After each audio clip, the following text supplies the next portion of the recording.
के दिन बा माहौल बनल रंगीन बा। आइल फागुन के दिन बा माहौल बनल रंगीन बा। फागुन में गोरी दुनु गालो रंगाइल बा। लगावे रंग होलिया में राज भर आइल बा।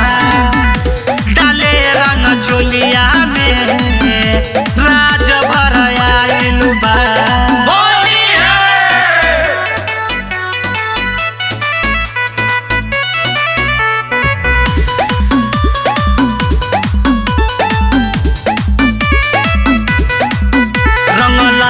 पियर का लगावे के कमर में ऐसन लगाई बहु जैबू अमर रे।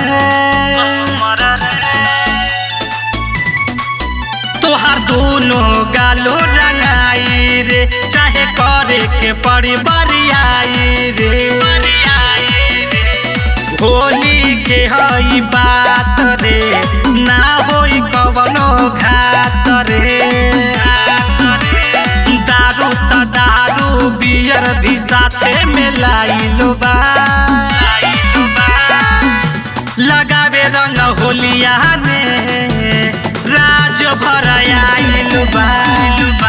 डाले रंग चोलिया में राज भर आइल बा।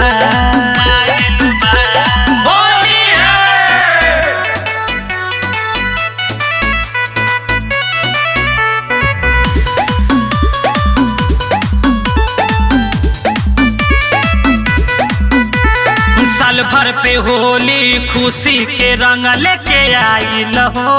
खेले के रंगवा मौकाई फिर से भेटाइल हो।